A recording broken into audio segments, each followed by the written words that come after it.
ሰላም ሰላም ሰላም ናይ ኣዝመራ ቤተሰብ ተኸታተልቲ ከመይ ኣለኹ ደሕና ዲኹም በቢ ዘለኹሞ ሰላም ክትኮኑለይ እናተመነኹ እያ ሰላችሁም ሰላም ሰላም ብያለሁ እንዴት ናችሁ ደህና ናችሁ ወይ ቤተሰቦች ሁላችሁም ማለት ነው በአማርኛ ደግሞ ይቅርታ በአማርኛ ላቅርብ ፈልጌ ነበር ግን አማርኛ ብዙ ስለማልችል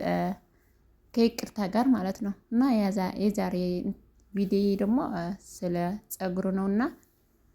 ከቻላችሁ እስከ መጨረሻ ድረስ ተከታተሉ ማለት ነው ይቅርታ ጋር እና ሰላማት ከራት ቤተሰበይ ከመይ ኣለኹም በቢ ዘለኹም ሰላም ክትኮኑለይ ናተመነኹ ማለት ይኩራት ሓዋተይ ባርካም ዝልሙድ ቤተሰበይ ነዝኾንኩም በንበርትታዕኹም ኣይፈለኒ ላይክ ሸር ኮመንት ላገርኩም ኣባራታትዕኒ ማለት እዩ ከምቲ ትርእይዎ ዘለኹም ደግሞ ናለማዓንቲ ቪድዮ ያ ስለ ናይ ፀጉሪ እዩ ማለት እዩ ፀጉሪ ከታይ ትገብርሉ ፀጉሪ ከታይ ትገብርሉ ንዝት ብላኒ ሰባት ከም እውን ኣጋጣም ፀጉርና ንዘይነውሕ ሰባት ልጠቕመና ነገር የሒዘ መፅየ ዘለኹ ማለት እዩ ኩራት ቤተሰበይ ሕጂ እውን ከምቲ ልሙድ መበረታትዓኹም ኣይፈልየኒ ካብ ልቢና መስገንኪ እንትገብሩለይ ሓገዝ እንትገብሩለይ መበረታትዓኹም እውን ማለት እዩ እና ያው ላፍቲ ምስራሕ ንኸይድ ይቅርታ ሰዓልካ ሒዝና ኣሎ ልጎረረይ እና ኣብዚ ከምቲ ትርእይዎ ዘለኹም እቲ ቅብኣት ሒዘዮ ዘለኹና ያው ሒና እየኸገብርና ለማዓንቲ እና ኣሰራርሑ ከመይ ጌሩ ከም ዝሰርሖ ያው ናርአና ማለት እዩ ሽካ መጨረሻ ድረስ ደግሞ ንረእያ ትጠቕመና እያ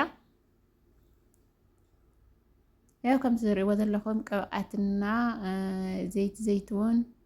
ከምኡውን ማይ ውዒ ጌረ ክለውሰ እየ ማለት እዩ ለዊሰ ደግሞ ይቅርታ ንጎረረይ ያው ብማይ ለበጥ ኣቢለ እየ ክለውሰ ማለት እዩ ማይ ለበጥ ኣቢለ ለዊሰ ለሓደ መዓልቲ እየ ከፅንሖ ወዲያው ለዊሰ ወዲያው ኣይጥቀሙ ያና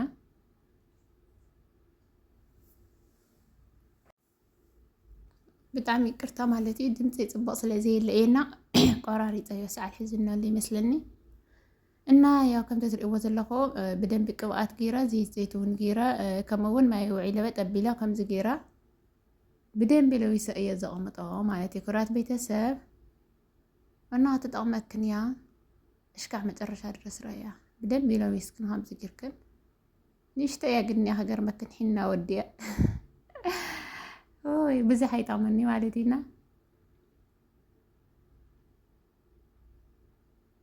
እና ካንተ ትርእዩ ኣለኹም ናለወስኪ ማለት እዩ ኩራት ቤተሰበይ ብደንቢ ኣለ ስለ ዘቢልክን ያው ከምቲ ትርእዩ ዘለኽን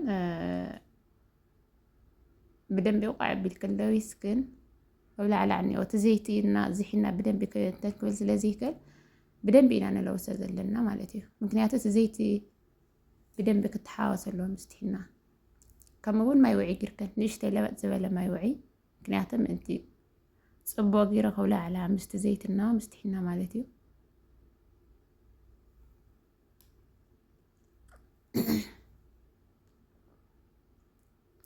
እና ያው ለዊስክን ለሓደ መዓልቲ ሙሉኢኹም ክትቕምጦ ዘለክን ምክንያቱ ምእንቲ ተብላዕልየ ክሓድር በኺዑ ክሓድርና ለዊስክን ለሓደ መዓልቲ ከምዚ ጌርክን ለዊስክን ፌስታል ክንግርክን ሸፊን ክንተቐምጦ ማለት ኩራት ቤተሰበይ ካብኡ ብፍላይ ዓመታት ክንተዘየልየን ይሃለ ተዛሃላው ምንም ይኾነ ምክንያቱ ብደንቢ ጌርክን ላብንትን ግን ሃንተ ጎሮ ዘለክን ተልዒልክን ንጎ ተልዒልክን ንጎ ተልዒልክን ያ ሒና ክንጌርክን ፌስታል ክንጌርክን ናብ ስራሕ ክንተኣትያ ትኽእላ ኢኽን ማለት እዩ ኩራት ቤተሰበይ ከምኡውን ሽካዕ መጨረሻ ድረስ ተኸታተልኣ ክትጠቕመክን እያ ድሕሪ ቅብኣት ድሕሪ ምሕፃበይ ደግሞ ዝጥቀሞ ቅብኣት ካሊእ እዩ ሻምቦና ቅብኣተይ ስርሕልና ዓይነት ሻምቦና ትጥቀም እዩ ቅብኣት ድሕሪ ዝሒና ትጥቀም እዩ ኣርእና ትብላ እንትኾን ግን ዋላ ሓደ ፀገም ዘለዎ ይኾነ ከሪአክን ይኽእል እየ ማለት እዩ ኩራት ቤተሰብ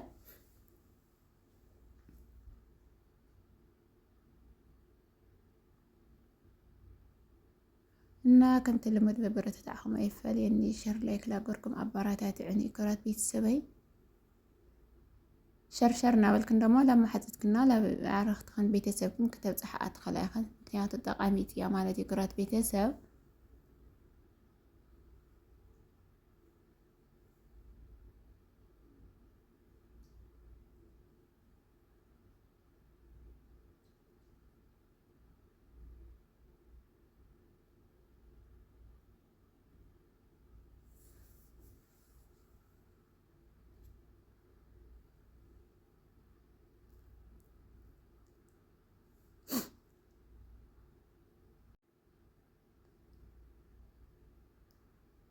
ኣብዚ ድማ ያው ከምቲ ትሪኦ ዘለኻን ይቅርታ ደንጊ ኮይለ ንእሽተይ ጠጠው ኢለሎ ማለት ኢና ከምኡ ደሞ ናብ ሒንና ምግባረይ ክኸደ ድሕሪ ሓደ መዓልቲ ድሕሪ ቦኪዑ ምሕዳሩ ገለ ናብ ፀጉሪ ክገብሮ እየና ዝሮ ያው ናርአና ማለት እዩ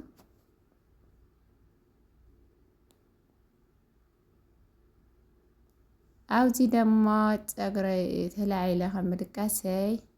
ቅድሚ ናብ ስራሕ ምእታየ እየተጠቂመዮ ከምዚ ገይራ ገባቢረ ናብ ስራሕ ይከኣቲ ማለት እዩ ምክንያቱ ዘኽልክለካ ነገር ይኾነ ዘቸግረካ ነገርም ይኾነና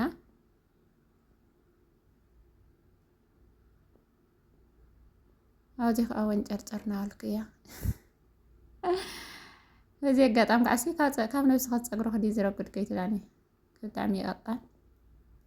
ናዚ ከዓ መሻሽጠ እየ ነይራ ተመሽጢ ፀኒሐ ነይሮ ከምዚ ጌርክን ማለት እዩ በዚ አጋጣም ለማለት እዩ ጥራሕ ቅብኣት ስለ ዝገበርካሉ ወይ ስለልተሓፀብካዮ ኩሉ ግዜ ማለት ይኾነ ግን በዚ አጋጣም ከዓ እንታይ ትገብር ኣለክን ኩሉ ግዜ ከዓ ፀጉርክን ክትቁነን ኣለክን ማለት እዩ ኩሉ ግዜ ቢያንስ أو سام كل تجزء سلسة جزء تكون لكن فتح كان كل جزء سلسة أربعة ولا زي تجرك كنت هاينو سلسة وأكل تما لازم يعني تجبرها فتح محدار بالتعمي مطفى أنا بدقيقة الحرة أقاطع ويسرح بزيحني ويتحاسب عند حر يقول بينا يا حديرة بتغلى لا تجبرك مش هتاي خالي تغلى لا مالتي عيشوا خوي زخو تجبري لسلسة يجين تراش أي سمعي مالتي بزي أقاطع سلزي ፀጉርና ክንቁነን ኣለና ኩሉ ግዜ ማለት እዩ ኩሉ ግዜ ፀጉርና ሰሪሕና የተንሰርሕ ያኒ ተቆኒናዮ ጎንጉናዮ ስራሕና ተንሰርሕ ተጎንጉናዮ ማላዘም ደቂቅ ክትቁንኖ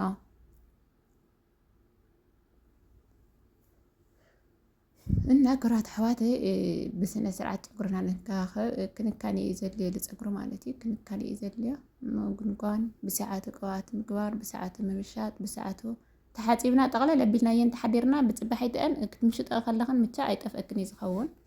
እንዳለ እዩ ርግፍ ዝብል ማለት እዩ ርግፍ እዩ ዝብል ንሒ ከምናተይ ፀጉሪ ፍቱሕ ተሓዲሩ ተፈቲሕ እንድሕር ቀኒ ኮይኑ ጠቕላላ ርግፍ እዩ ዝብል ማለት እዩ ስለዚ كنقول لنا قلنا نكنبل لنا مالتي أبدي كساعتنا بفليك أبدي كساعتنا تشوفي نسل زوعل مالتي كبيد زي تقولنا لك أو زي تجبر لا سوينا تدك إسنا الناس أقولنا رجف يزولنا بزي قطعة أقولكم كا مقولنا نكافوتيا مالتي حتى زرابة مقولنا نفتيا بتأمر أنا تقولي كيقول كو أي حد دري أقطع ويبدأ تمشي ويداس بتاع كم قالت ندحر حديرة طغلال لا يتقري ترقف مالتنا بزي قطعان تقرخان كتكونون ألكن مالتي قنينكن مشيتكن بتاي تفكني تخلصي تزي كسكسنا يا تزي ما تزي ستينا ياسي كتنوح أي تخليه كتجوجو أي تخليه ولا يا تقرنا ملكعكم مالتي لا تتأمكن يا شكامة الرش أدرس رأي آخر تتأمل لا إن شاء الله يتأمكن ما دحر جزء خاط تقيمنا لكن كتمتعت خونا تشامبو أرينات دحري محساب كتتقم يقبات أرينا شامبو خيم أرينات ولا أنا تخون كنت أجمزلو يخوني كسر حلكن يا مالتي كرات حواتي نعيز تقمني تتقما أيه لكن زدلي كزراوات أقري دحاني رجل زيادة كبكابي يزدلي مالتي سلازي أقرأ خنت كبا خوا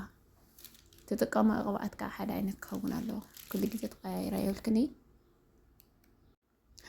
مزيكا أنك أنا ما ده ናይ ማድያት ትፈልጣተሊ ይኹን ካ ዝጠቕመና ነገር ስለዝኾነ በዚ ሕሽኽ በላና ይኹን ብኮመንት ማለት እዩ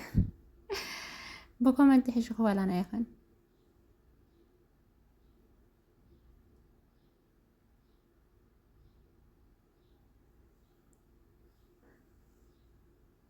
እና እዚ ወንጨርጨርና ወልቅያ ያ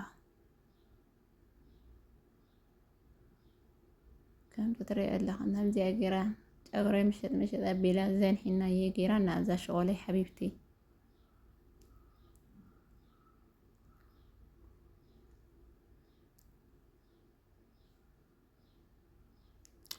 ጨጉሪ ከታይ ትገብርሎ ጨጉሪ ከታይ ክትገብርሎ ንገርና ኣባ እንታይ ክትጥቀሚ ናይ ብሓቂ ወላ ናይ ባዕለይ መሓዚት የሚሳየኝ ዘለዋ ሰባት ከምኡ ይብላኒ ወግና ኣነ ዝጥቀመንትን እዩ በቃ ሓደ ዓይነት እዩ ዝጥቀም እሱ እውን ዝያዳ ከዓ ከምቲ ዝብለክን ዘለኹ ኣነ ፀጉሪ ብጣዕሚ ዝከናኸን በእውነት ጨጉሪ ገፀይ ከከናኸን ደስ ኢለኒ ነይሩ ናይ ገፀይ ነገር ግን ያው መፅወይ የብሉ ከምቲ ትሪኦ ኣለኽን ያው ፀለሎ እየ ተጣሲመ ዘለኹ ብዝኾነ ግን ናይ ዓዲ ዘይምስምዕማዕ እዩ ዝኸውን ናይ ገፀይ ነገር እና ፀጉሪ ብጣዕሚ ዝከናኸን ተኸናኸና ፀጉሪ ተኸናኸና በዚ ገጣ ፀጉሪ ጥራሕ ድኽማ ትከናኸና ከይትብላኒ ገፀይና ነሲ ስለዚ ኣበይን እምቤት ደስ ይብለኒ ነይሩ ማለት ኢና ግን ኣይሰምዐኒ ፀጉሪ ጥራሕ ኢሉ ሰምዐኒ ስለዚ ተኸናኸና ማለት እዩ ክራት ኣሕዋተይ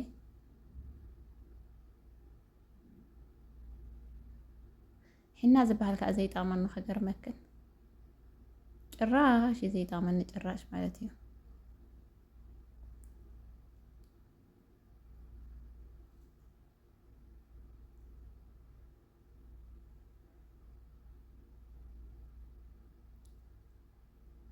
ያው ከምቲ ዝብለክን ዘለኹ ደሞ ያው ንገራና ያኸን ስለማድያት ኣፍልጠተሊክን ሓቂ ዘረባ ብዙሕ ነገር ተጠቒመን ናይ ራያ መድሓኒት ዝተባሃለ ግን ኣይጠቐመኒ ግን ዝጠቐመክን ሰባት ትክክለኛ ሰባት ማድያት ወፂክን ዝኾነ ተጠቒምክን ንዘድሐነልክን ደሞ ያው ሕሽኽ በላኒ ብኮመንቲ ማለት እዩ ሓፍቲ ክንተሪኣን ኣለኸ ናብዚ ፀሎት ተኸዲነ እየ ዘለኹና ክራት ኣሕዋተይ ሕሽኽ በላና ይኹን ማለት እዩ ብረኻተይ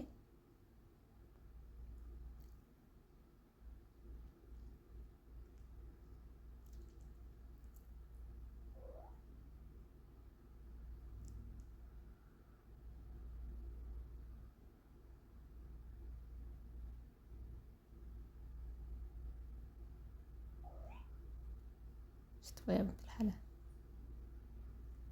እና ያው ከምቲ ትሪኣ ኣለኸን ኣውፂሑ ትላወልክየ በቃ ላይ ሰልጥ ኣብ ተገቲረ ውዒለ ማለት እዩና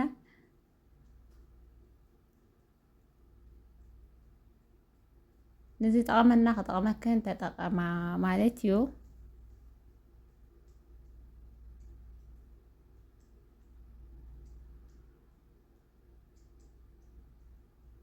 عرا ولا سيت أقول إنه إحنا هالليسي تيبايو بزي قطعم كاسي نعرا تقبرت فلطو يكون يو حد سير تقبر لندي قل حد سوات الله أتاي تنزلها وش تحتي منه وش يعني سويت له قل منها من قال يولها تيقانا إنا يا أمزي قيرا للفتك إيديك أبانتي أي قور كلي خقر مكن مالتي أي سلت الليلة قوانتا تقير سكالتي في زي سلت الليل لأن أدكها مني حنا زي طعمنا مالتي مني مكطعمني اوي ناتا طعم هالحواتي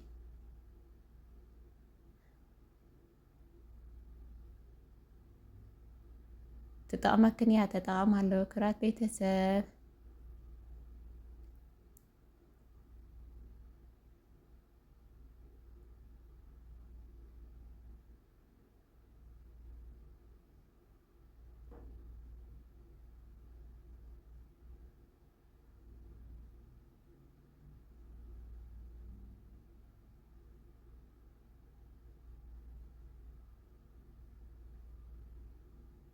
عبيد دخم قن لاخ يبقى لاخ سرحت الزنبرة كاليرا وحكا زروا ما انكسر حكا قنا قاطام كينا بزي قاطام بزح سرح سلازي نورا يا عمي ونسنا زي نورا ينبي كنت زي لأكل دول كا بزح كزين تنايب لكينا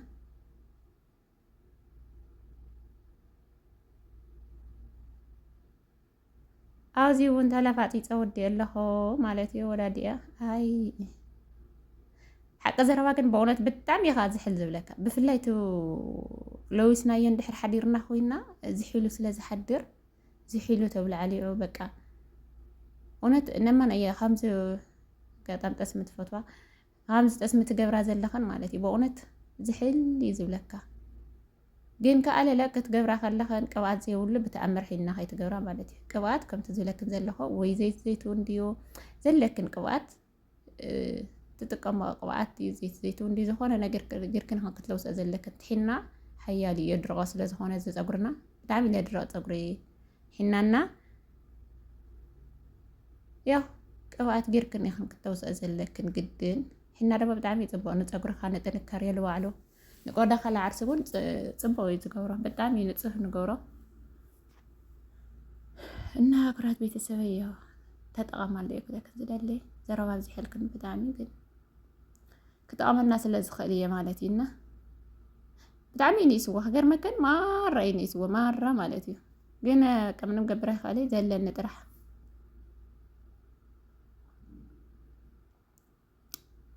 ከምዚኣ ጌርክን ጠቃሊልክን ደሞ ቢያንስ ለ4 ሰዓት ወይ ለላ ብቻ ልተወሰነ ሰዓታት ለ4 ሰዓት 5 ሰዓት ለሎ ይኽን ክትጥቀመ ዘለክን ማለት እዩ ጌርክን ተሸፊንክን ክተቕምጦ ኣለክን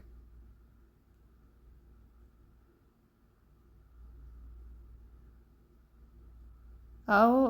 ድሕሪ ምሕፃብክን ደሞ ያው ድሕሪ ምሕፃብ ደሞ ከምቲ ትሪኦ ዘለኽን ክኸውን እዩ ማለት እዩ ድሕሪ 4 ሰዓት 5 ሰዓት የተሓፂበዮ ጠልጠል ፀብላ ፀኒሐን ፀጉሪ ኦይ ያው ኣብዚ ወዳዲአ ድሕሪ ክንደይ ደሞ ተሓፃፂበ መፅእ ኣለኹ ማለት እዩ ድሕሪ ምሕፃብ ደሞ ያው እዚ ይመስል ረእዮ ማለት እዩ ተሓፃፂበ እዚ ብላ ኣብዚ ካ ተሓፃፂበ ወይኔ ያው ከምዚ ኢሉ ማለት እዩ ተሓፂበ ብልደረቐ ከዓ ከምዚ ኢሉ ማለት እዩ ኩራት ኣሕዋተይ መብራህቲ ከዓ ብዙሕ ይርአይ ግን ያው ድሮ ድሕሪ ምሕፃብ እዚ ይመስል ኩራት ቤተሰበይ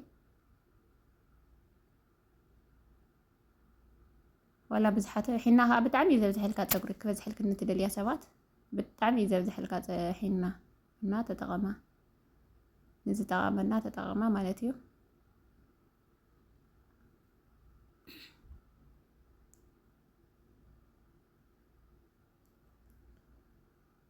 ያው እዚ ይመስል ኩራት ቤተሰበይ ሰላም ጥዕና ረህዋ ኣብ